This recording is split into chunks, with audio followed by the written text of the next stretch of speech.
Welcome to my channel. The Sister Wives show has been on the air for 16 years now. When we first introduced the Brown family back in 2010, they claimed to be a loving, tight-knit family. Everyone appeared to be happy. They all seemed to have a strong, healthy relationship with Kody. However, even in the first season, Meri did not appear to be okay. She appeared to be sad, almost to the point of being heartbroken. Sometimes she even cried on camera, questioning whether or not she should even be a part of the family. However, the overall theme was that they were all doing this for love, that this lifestyle was working for them. And here's the thing about truth, it usually takes longer to come out. Lies, on the other hand, move fast. They can circle the world before the truth even gets its shoes on. That has made covering this story especially challenging because over the years there have been many things said on the show, and about the show that don't quite match what we later learned. Meri Brown once appeared on a podcast called Notes to Self. I won't play any clips from it. A couple of years ago I shared just a short segment, maybe 10 or 30 seconds, and the creator struck my channel. So today I'll simply paraphrase what was discussed. In that interview, Meri sat down with Melanie, the oldest daughter of David Watson. They talked about her experience inside the family and the faith. And right at the start, Meri revealed something very striking. She said that even before the show began filming, she was already questioning her beliefs. She was quietly stepping away from the faith and wasn't sure she truly believed in it anymore. 16 years ago, she was already thinking about leaving. Melanie also asked her about the religious garments she was expected to wear. Meri admitted that she wore them on the show mostly for appearances. In reality, she had stopped wearing them even before the series first aired. She went back and forth at times, but essentially she was playing a role on television. That detail alone says so much. Imagine living a life where your private doubts don't match the public image you feel you have to maintain. It's exhausting just thinking about it. I've mentioned before that someone I know once had a conversation with Janelle during the time they were working with children harmed in polygamous communities. These were kids who had experienced real trauma, real pain, yet the Browns often said on television that those experiences weren't part of their world. They presented their family as different, as safe, as untouched by those darker realities. But the truth is, those struggles did exist within their lives. There were control issues. There was emotional strain. Each woman was dealing with her own kind of trauma, even if it wasn't openly discussed. According to what I was told, by around season 5, most of the women were already mentally halfway out the door. They were going through the motions, keeping up appearances. That time, Janelle was quietly saving money and preparing for the possibility of leaving Kody. Meri, too, was reportedly in and out emotionally, staying largely because of the show. Yet for years on TLC, they continued presenting themselves as one united, functioning family. Week after week, season after season, the image remained the same. Smiles, group interviews, family meetings, it all looked cohesive on the surface. Part of the reason they kept up this image is because leaving isn't simple. It's not easy to walk away from a belief system you've lived inside for years, especially one tied to your identity, your marriage, and your children. Even when you're privately questioning everything, it takes a different kind of courage to say it out loud to the world. And that's where so much of this story lives, in that quiet space between what was shown on camera and what was really happening behind the scenes.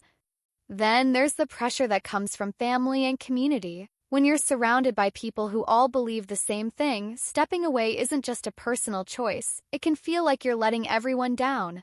On top of that, there can be constant emotional pressure from the belief system itself, gently but firmly pulling you back in whenever you start to question things.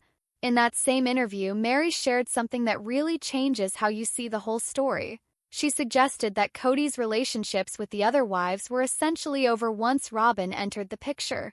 From that point on, everything else in her view felt more like a performance than a real marriage.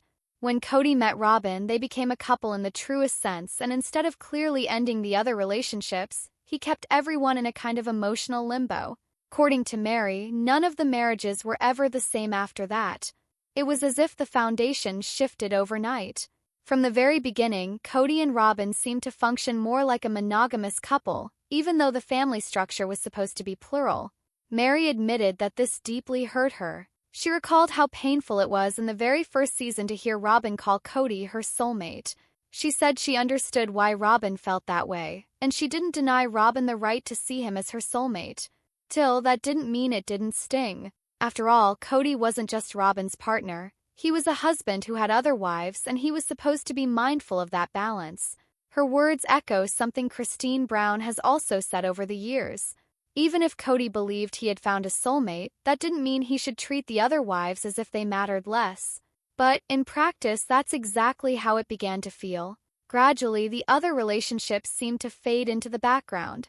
Emotionally, many of them felt abandoned, even while they all continued moving forward together on the surface. They kept going. Season after season, they spoke publicly in support of plural marriage, presenting a united front. And when you look back now, it can feel incredibly complicated. Because if Meri is right, if they all sensed things were over when Robyn joined, then much of what followed was them playing a role. They were tied to contracts, to the show, to the expectations of viewers. They had to present a version of the family that looked stable, even when it no longer felt that way inside. During that same period, while the other three wives were quietly trying to figure out how to leave, Kody seemed focused on keeping the family together, at least in part because the show and the income depended on it. Yet behind the scenes, it sounds like many of them already knew their futures would eventually lead them away. What makes this even more complex is that, during those years, they actively advocated for the legalization and acceptance of plural marriage. They spoke at rallies, participated in protests, and worked to change public opinion. They argued that this lifestyle should not be treated as a criminal act. And here's the emotional knot at the center of it all. Some of them were publicly defending a way of life they privately no longer wanted for themselves. That's a heavy contradiction to carry. While they may not have directly changed laws, the show undeniably shaped how many people in places like Utah viewed polygamy, gave public legitimacy to families who practiced it, and opened doors for voices that might otherwise have remained on the fringes. Looking back now, it raises a quiet question. Do they feel any regret about that advocacy work? It's hard to say. And to be fair, it's also hard to judge. Leaving a system like that is incredibly difficult, especially when your finances, your children, and your entire identity are tied to it. Meri even said that she personally knew deep down that once Robyn joined the family, everything was essentially over. She isn't sure if Kody fully realized it at the time, but she believes he likely did. From her perspective, Kody and Robyn were functioning as a monogamous couple from early on, and the dynamic with the other wives was never truly the same again. She also confirmed something that many viewers had long suspected. When asked whether she really had a choice in accepting new wives into the family, Meri described the situation as one of coercive control. That's a powerful phrase. Yes, technically she had a voice, but emotionally and culturally she knew she couldn't actually say no. If she had objected to a new wife, she would have been seen as the problem, the difficult one, the selfish one, the one standing in the way of the family's beliefs.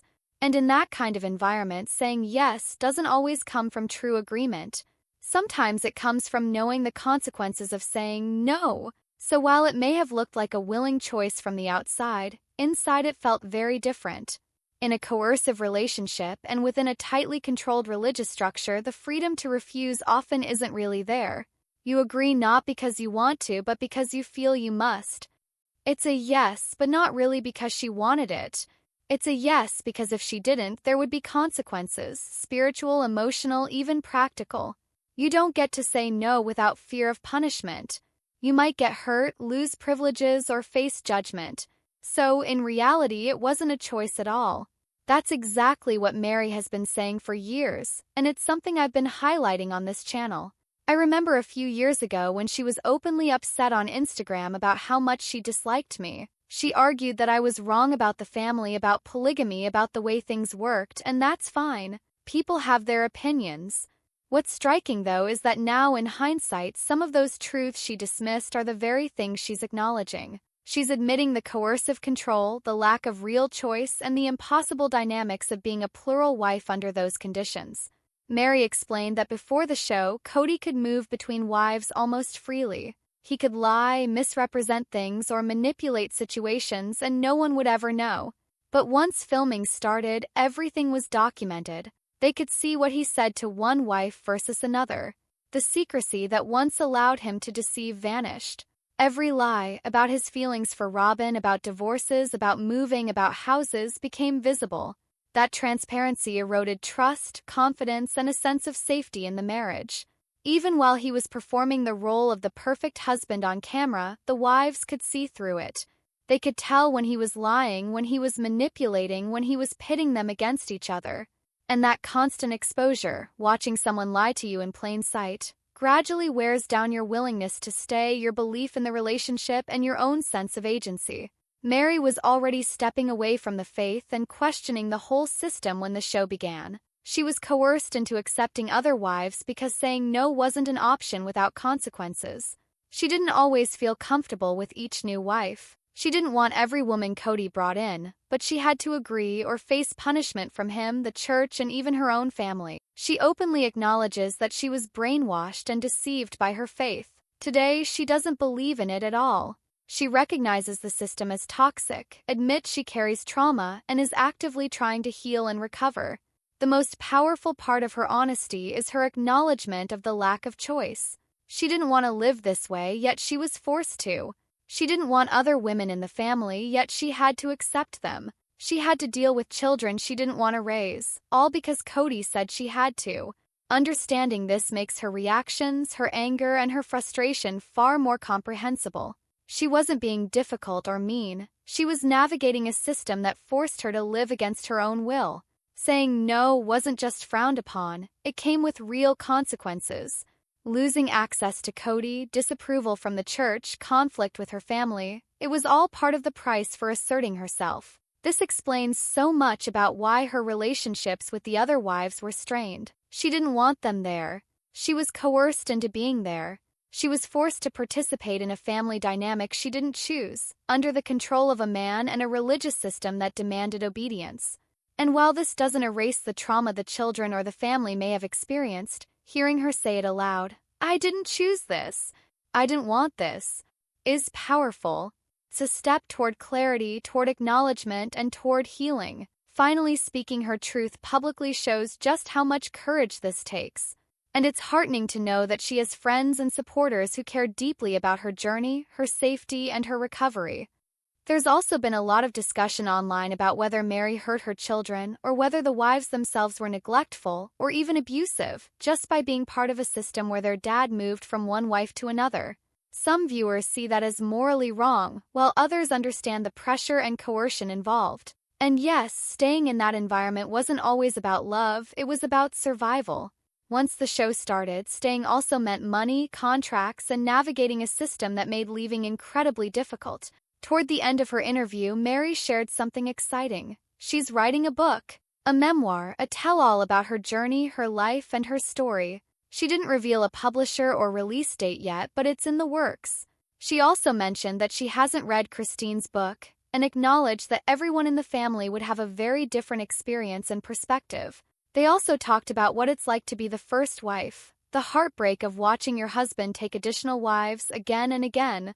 Meri said it deeply affected her mind, her life, and her sense of self-worth. It's a complicated, emotional journey, and what she chooses to reveal in the book may be shaped by her ongoing TLC contract. She's still limited in what she can say publicly and has to consider her reputation and the support of her audience. Even in the interview, she avoided being cruel or mean. She wants to move on and understands that, while she was hurt by people in the system, they may not have been acting intentionally, they were just surviving in the circumstances they were given. She doesn't like what Kody did to her, and she doesn't appreciate the way he treated her, but she still tries to give him grace.